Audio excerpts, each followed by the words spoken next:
जैसे हम सारे सनातनियों ने मिलके श्री राम जन्मभूमि को मुक्त कराया है, उसी तरह से हम सारे लोगों को संकल्प लेके श्री काशी विश्वनाथ, मथुरा श्री कृष्ण जन्मभूमि और इस देश में हर एक मंदिर जिसको जबरन मस्जिद का रूप दिया गया है, उसको मुक्त कराने का आज इस कार्यक्रम के माध्यम से संकल्प लेना है कि राम मंदिर सिर्फ और सिर्फ शुरुआत है। जब तक इस देश में सनातन राष्ट्र की, हिंदू राष्ट्र की, आध्यात्मिक राष्ट्र की स्थापना नहीं हो जाती है, हम हर एक उस मंदिर को मुक्त कराएंगे जहां पे जबरन हमारे पूर्वजों का, हमारे आराध्य का स्थान उन्होंने कब्जा किया है।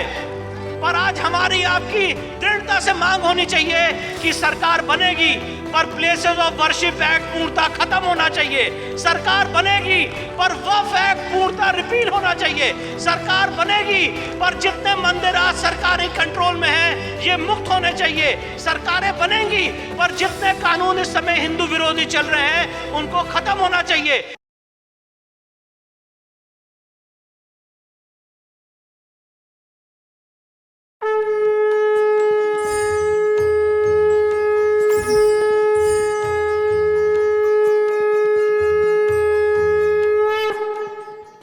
अधिवक्ता विष्णु शंकर जैन जी, इनका सत्कार सनातन संस्था के संत पूजनीय प्रदीप खेमका जी करेंगे।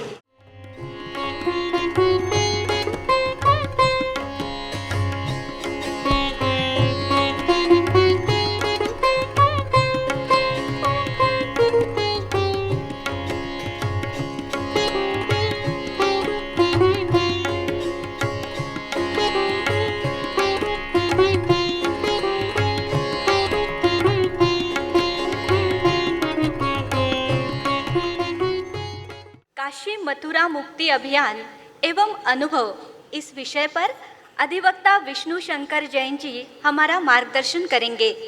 तत्पूर्व हम उनका परिचय जान के लेते हैं। अधिवक्ता विष्णु शंकर जैन जी सर्वोच्च न्यायालय में कार्यरत एक प्रखर हिंदुत्वनिष्ठ अधिवक्ता है। ज्ञानवापी मस्जिद, श्री कृष्ण जन्मभूमि, तेजो महालय, भोजशाला, किष्किंधा आदि अनेक महत्वपूर्ण प्रकरणों में आपने तथाकथित एवं स्पष्ट सूत्रों पर हिंदुओं का पक्ष दृढ़तापूर्वक तथा प्रभावी ढंग से रखा है। मैं आपसे विनती करती हूँ कि वे हमारा मार्गदर्शन करें।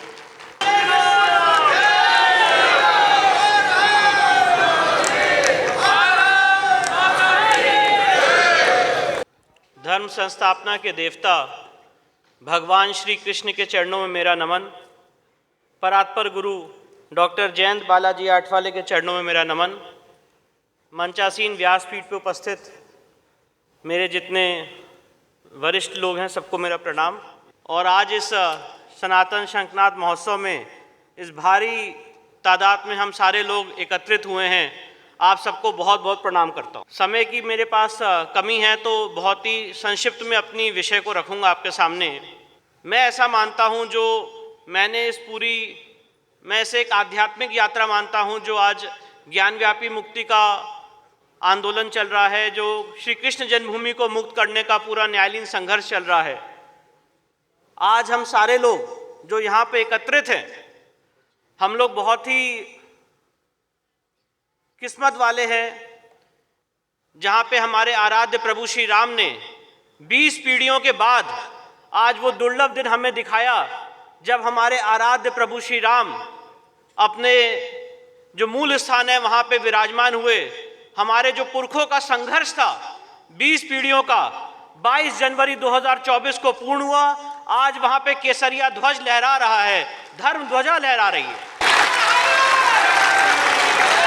जैसे हम सारे सनातनियों ने मिलके श्री राम जन्मभूमि को मुक्त कराया है, उसी तरह से हम सारे लोगों को संकल्प लेके श्री काशी विश्वनाथ, मथुरा श्री कृष्ण जन्मभूमि और इस देश में हर एक मंदिर जिसको जबरन मस्जिद का रूप दिया गया है उसको मुक्त कराने का आज इस कार्यक्रम के माध्यम से संकल्प लेना है। जब लोग मुझसे कहते हैं कि राम मंदिर के अलावा और कितनी लड़ाई लड़ेंगे, तो मैं इस मंच के माध्यम से बताना चाहता हूं कि राम मंदिर सिर्फ और सिर्फ शुरुआत है। जब तक इस देश में सनातन राष्ट्र की, हिंदू राष्ट्र की, आध्यात्मिक राष्ट्र की स्थापना नहीं हो जाती है, हम हर एक उस मंदिर को मुक्त कराएंगे जहां पे जबरन हमारे पूर्वजों का, हमारे आराध्य का स्थान उन्होंने कब्जा किया है। जब मैं संभल की इस पूरी न्यायालयीन संघर्ष में था तो एक बड़ी सुंदर कविता मेरे समक्ष आई, उसको आपसे साझा करता हूं। समय तराजू तोल रहा है, इतिहास के पन्ने खोल रहा है, सत्य सनातन की आंखों में काशी मथुरा डोल रहा है। अखंड नियंता सर्वेश्वर कल्कि का स्वागत करने को 5 सदी से मौन ये संभल हरियर हरियर बोल रहा है। आज हम सब लोगों ने देखा कि ये जो पूरा हमारा न्यायालयीन संघर्ष रहा, विगत 2-3 सालों में अभूतपूर्व ढंग से ये संघर्ष को ईश्वरीय आशीर्वाद प्राप्त हुआ। जिस तरह से ज्ञानव्यापी के पूरे परिसर में सर्वे हुआ, उस सर्वे ने सारी परतें खोल के रख दी, सारे सबूतों के भंडार लग गए। किस तरह से वहां पे संस्कृत के श्लोक हैं, किस तरह से वहां पे कटी हुई मूर्तियां रखी हुई हैं, किस तरह से उसका वेस्टर्न भाग, पश्चिमी भाग ये चीख चीख के कह रहा है कि एक हिंदू मंदिर का परिसर है। किस तरह से वहां वजू टैंक के बीचों बीच नंदी भगवान से ठीक 83 फीट की दूरी पे हमारे आराध्य देवादिदेव महादेव का भव्य शिवलिंग 16 मई 2022 को मिला। ये सारी दुर्लभ घटनाएं हम सारे लोगों ने अपने समक्ष देखी। उसके बाद जनवरी 2024 में और विगत 2023 में वहां पे हमने देखा कि व्यास तहखाने में जिस तरह से पूजा पाठ हो रही थी, उस पूजा पाठ को रोक दिया गया था। उसको कोर्ट के माध्यम से, जो इस तथाकथित मस्जिद के ठीक ग्राउंड फ्लोर पे है, उस व्यास तहखाने में आज 5 वक्त की बराबर वहां पे पूजा हो रही है। ये सारा एक यश पूरे सनातन समाज का हम लोगों ने इस न्यायिक संघर्ष से देखा। किस तरह से एएसआई का वहां पे 90 दिन का सर्वे हुआ और एएसआई की रिपोर्ट ने चीख चीख के कहा कि ये पूरा परिसर एक हिंदू मंदिर का परिसर है। किस तरह से आज श्री कृष्ण जन्मभूमि के केस में ये बात होल्ड हो गई कोर्ट के जजमेंट के माध्यम से कि यहाँ पे places of worship act, Waqf act लागू नहीं होता है। ज्ञानव्यापी के केस में सारी बातें होल्ड हो गई दो कोर्टों से, लोअर कोर्ट और हाई कोर्ट से, कि यहाँ पे प्लेसेस ऑफ वर्शिप एक्ट लागू नहीं होता है। ये सारे विगत 3 सालों में अथक न्यायिक संघर्ष के बाद हम सारे लोगों ने आज इस केस को एक बहुत ही मजबूती से, एक मजबूत पक्ष में लाके खड़ा कर दिया है। और इस समय एक बहुत बड़ा स्वांग रचा जा रहा है, एक ढोंग रचा जा रहा है। और सवाल ये पूछा जाता है कि अगर आप लोग काशी विश्वनाथ को मुक्त कराएंगे, मथुरा श्री कृष्ण जन्मभूमि को मुक्त कराएंगे, कितनी जगह मुक्त कराएंगे, मंदिर मुक्त करने से क्या होगा? आज मैं इस मंच के माध्यम से बोलना चाहता हूं और पूछना चाहता हूं कि हम सारे लोगों ने अभी दिव्य और भव्य जो हमारा महाकुंभ हुआ, उसका एक दुर्लभ नजारा देखा। श्री राम मंदिर, मथुरा श्री कृष्ण जन्मभूमि, वाराणसी और साथ ही साथ जो कुंभ का पूरा समागम हुआ, सारे रिकॉर्ड टूट गए और एक नया पूरे सनातन समाज ने विश्व को एक दर्शन दिया है कि मंदिर मुक्ति से, मंदिर स्थापना से, आध्यात्मिक ऊर्जा के केंद्रों को मुक्त कराने से क्या होता है, ये इस महाकुंभ में हम सारे लोगों ने देखा है। आज सवाल ये उत्पन्न होता है और मैं बात अपनी बहुत सरल शब्दों में कह रहा हूं और आप लोगों से ये निवेदन करना चाहता हूं कि आज इस देश में अगर सुप्रीम कोर्ट का कोई निर्णय डॉग्स के लिए आता है तो एक वर्ग इकट्ठा हो जाता है और उनकी आवाज उठाई जाती है और उनकी आवाज सुनी जाती है। मैं ये सवाल पूछना चाहता हूं कि ज्ञानव्यापी में क्या कारण है कि जहां पे हमारे आराध्य, हमारे देवादिदेव महादेव का भव्य शिवलिंग वहां पे विराजमान है, 2 कोर्ट से निर्णय होने के बाद कि उसकी एएसआई जांच हो, उसको रोक दिया गया और हम लोग अपनी मांगों को लेके चुप क्यों हैं? आज क्या कारण है कि आज मथुरा श्री कृष्ण जन्मभूमि में जहां पे कंस का कारागार है, अगर आज वहां पे सर्वे करा लिया जाए तो ये स्पष्ट हो जाएगा टेक्नोलॉजी के माध्यम से कि हमारे योगेश्वर श्री कृष्ण ने जो जन्म लिया था, आज ठीक उसी के ऊपर ये एलिज्ड शाही ईदगाह मस्जिद खड़ी हुई है। उसके लिए हम लोग अपनी संगठित होकर मांग क्यों नहीं उठा पा रहे?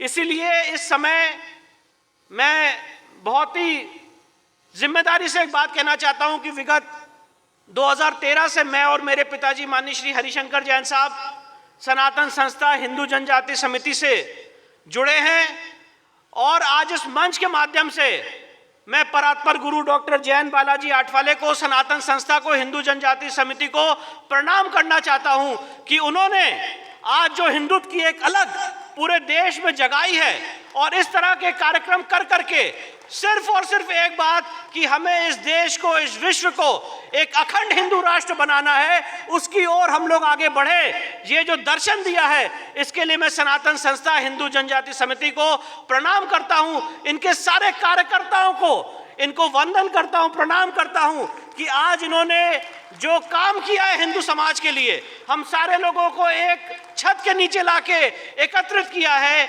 जो आगे आने वाली आज समय है, एक बहुत घोर आपातकाल का समय है, इसमें हम सारे लोगों को संगठित होके मंदिर मुक्ति की लड़ाई लड़नी है।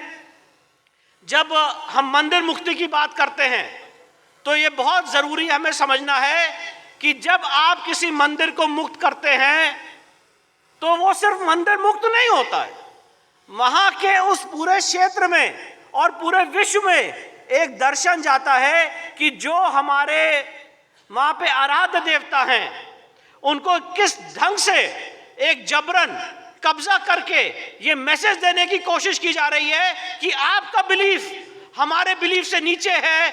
और जब आप उस मंदिर को मुक्त करते हैं, छत्रपति श्री शिवाजी महाराज की तरह ये पूरा सनातन समाज मैसेज देना चाहता है कि यहाँ पे अब गुलामी का काल मिट चुका है, सनातन समाज जागृत हो चुका है और अपने अधिकारों के लिए आगे आने वाले समय में ऐसे ही न्यायालयीन और जो जितने संवैधानिक माध्यम हो सकते हैं उसके माध्यम से हम लोग लड़ाई लड़ेंगे। वो दिन दूर नहीं है, मैं बात कह के जा रहा हूं कि वो दिन दूर नहीं है जब काशी विश्वनाथ मुक्त होगा, वो दिन दूर नहीं है जब मथुरा श्री कृष्ण जन्मभूमि मुक्त होगा, वो दिन दूर नहीं है जब संबल का हरिहर मंदिर मुक्त होगा। और इस देश में हजारों मंदिर जो आज अपना न्याय मांग रहे हैं, जो हमारे हिंदू देवी देवता जो कटी कटी मूर्तियां रखी हुई हैं वो अपना न्याय मांग रहे हैं, वो मुक्त होंगे और यहाँ पे आध्यात्म का, राम राज का राज्य स्थापित होगा, उसकी ओर हम लोग आगे बढ़ेंगे। एक विषय और रख के अपनी बात समाप्त कर रहा हूं। आज इस समय बहुत गंभीर मुद्दा है कि हमारे जो अलग अलग राज्यों में, चाहे वो कर्नाटक हो, चाहे वो आंध्र प्रदेश हो, चाहे वो पौंडीचेरी हो, चाहे वो तेलंगाना हो, अलग अलग राज्यों में आज भारी मात्रा में मंदिर एक्वायर किए जा रहे हैं जो एंडोमेंट एक्ट बने हुए हैं उसके माध्यम से। और मंदिर एक्वायर करने के बाद सारा का सारा मंदिर का पैसा सरकार ले रही है, इसका हमारे पास डॉक्यूमेंट्री प्रूफ भी है। और मैं आज इस मंच के माध्यम से सवाल पूछना चाहता हूं कि किसी राज्य सरकार को जब ये सारे मंदिर अधिग्रहण के कानून का अध्ययन किया जाता है तो सवाल उठता है कि अगर मंदिर एक्वायर नहीं करेंगे तो जो सनातन समाज है इसमें आपस में काफ़ी लड़ाई हो जाएगी, काफ़ी मिसमैनेजमेंट है। मैं ये सवाल पूछना चाहता हूं कि इन सरकारों को किसी मॉस्क में, किसी चर्च में, किसी और जगह मिसमैनेजमेंट नहीं दिखता है, सिर्फ और सिर्फ हिंदू मंदिर में मिसमैनेजमेंट दिखता है।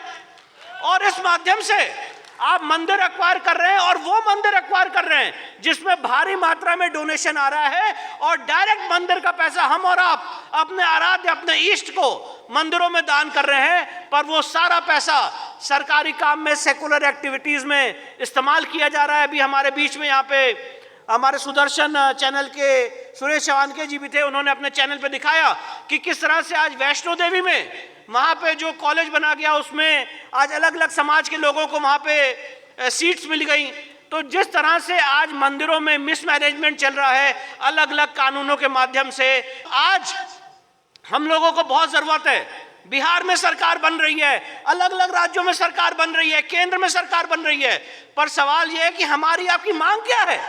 सरकार तो हम लोग बना रहे हैं, पर आज हमारी आपकी दृढ़ता से मांग होनी चाहिए कि सरकार बनेगी पर प्लेसेस ऑफ वर्शिप एक्ट पूर्णतः खत्म होना चाहिए। सरकार बनेगी पर वक्फ एक्ट पूर्णतः रिपील होना चाहिए। सरकार बनेगी पर जितने मंदिर आज सरकारी कंट्रोल में हैं ये मुक्त होने चाहिए। सरकारें बनेंगी पर जितने कानून इस समय हिंदू विरोधी चल रहे हैं उनको खत्म होना चाहिए। सरकारें बनेंगी पर जो पाकिस्तानी हिंदू आज मजनू का टीला में अपना हक मांग रहे हैं, बद से बदतर एक जीवन, आज उनको कम से कम उनका न्याय मिलना चाहिए, उनको मेन स्ट्रीम में लाना चाहिए। ये सारे विषय हैं। हमारा आपका ध्यान सरकार बनाने के प्रति भी होना चाहिए और हमारा आपका ध्यान सरकारें बनने के बाद हमारी मांग क्या होनी चाहिए इसके प्रति भी होना चाहिए। अपनी मांगों को लेके हमें और आगे समझ के और आगे प्रबुद्ध रूप से आना है। आप सबको प्रणाम करता हूं और एक बार मेरे साथ पूरी ताकत से अपने देवादिदेव महादेवा को हम लोग आह्वान करेंगे। नमः पार्वती पते हर हर महादेव।